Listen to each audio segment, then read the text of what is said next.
বিরতির পর ফিরে এলাম আজকের বাংলাদেশে।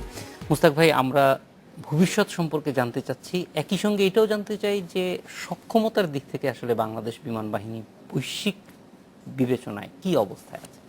ধন্যবাদ জাহিদ ভাই। আপনার এই কোয়েশ্চেনটার উত্তরের আগে আমি পূর্বের কোয়েশ্চেনটা একটু ফেরত যেতে চাই।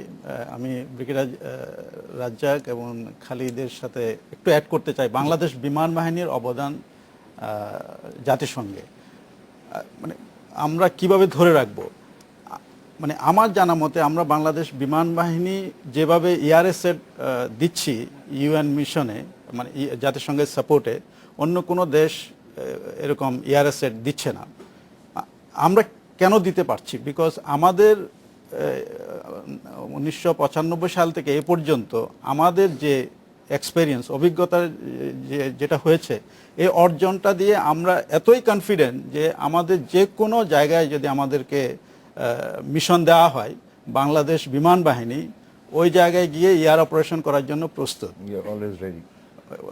ওই জন্য বলছি যে আমাদের জাতিসংঘের আমাদের কাছে সবসময় এই কনফিডেন্সটা আছে, থাকবে। এই জন্য আমরা প্রিপেয়ার্ড।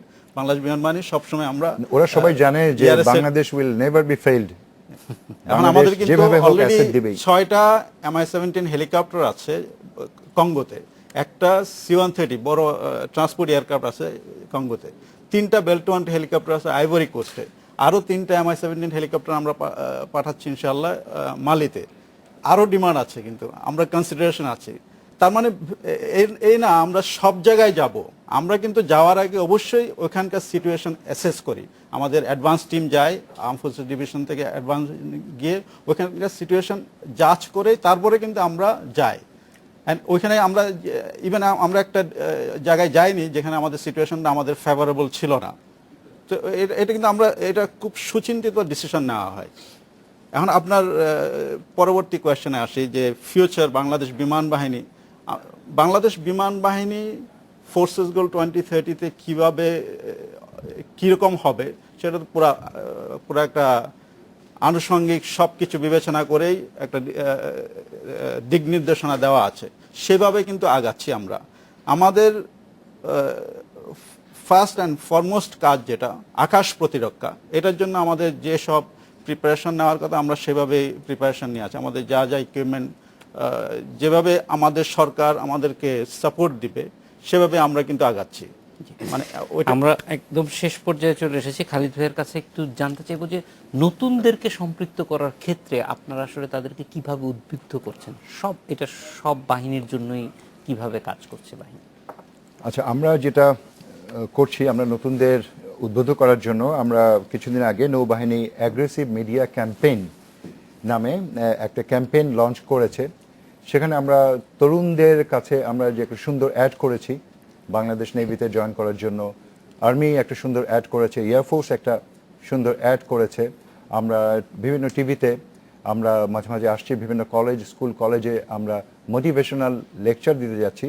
আমরা সবাইকে বলছি যে দেশের জন্য যে সশস্ত্র বাহিনীর যে প্রয়োজনীয়তা এবং এখানে জয়েন করার পরে তোমরা কি কি শিখতে পারবা। তোমরা শিখতে পারবা ডিসিপ্লিন, তোমরা দেশের প্রতি তোমাদের যে দায়িত্ব, কর্তব্য, এসব শিখতে পারবা। প্লাস তোমরা বিশ্বের বিভিন্ন দেশে গিয়ে একটা ওয়ার্কিং যে এক্সপিরিয়েন্স, যে নলেজ গেইন করবা, এটা হলো ইনরমাস ক্যাপাসিটি।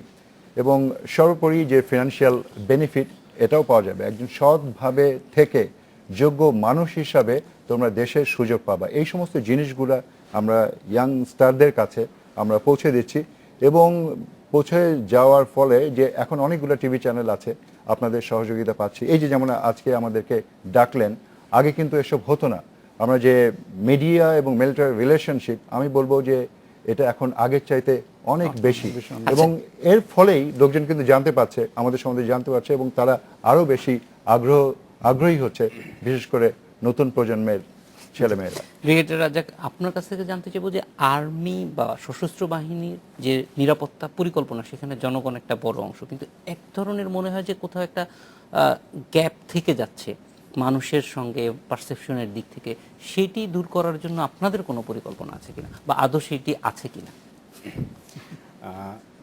আমি অত্যন্ত বিনয়ের সাথে জাহিদ ভাই আপনার সাথে এই অ্যাজামশনটা, আপনার যে অ্যাজামশনটা যে জনগণের সাথে সশস্ত্র বাহিনীর একটা গ্যাপ রয়ে গেছে, আমি এটা অত্যন্ত বিনয়ের সাথে আমি দ্বিমত পোষণ করতে চাই। আমি বলবো যে বাংলাদেশ সেনাবাহিনী, সশস্ত্র বাহিনী যেটা মুক্তিযুদ্ধের মাধ্যমে জন্ম হয়েছে, জনগণের বাহিনী। আমি জনগণের সন্তান, আমি এই সমাজের সন্তান, আমরা কেউ অন্য দেশ থেকে আসিনি। কাজে সেখানে আমাদের সাথে জনগণের কোনো গ্যাপ নেই। যে জিনিসটা বা যে অপারেশনাল সিক্রেসি বা প্ল্যানিং সিকিউরিটি যেগুলি মেনটেন করা দরকার, সেগুলি মেনটেন করা হচ্ছে, সেগুলি তো সবাইকে জানানো সম্ভব না। জনগণ সেটা জানতে চায় না। জনগণ চায় যখন তার প্রয়োজন সেখানে সশস্ত্র বাহিনী তার পাশে আসে কিনা। আমরাও অবশ্যই চাইবো যে জনগণের সঙ্গেই আপনারা আছেন। আজকে আপনাদের তিনজনই এখানে এসে আমাদের সঙ্গে সময় দেওয়ার জন্য অনেক ধন্যবাদ। আপনাকে দর্শক, এই ছিল আজকের বাংলাদেশে। দেখা হবে রোববার। ভালো থাকবেন।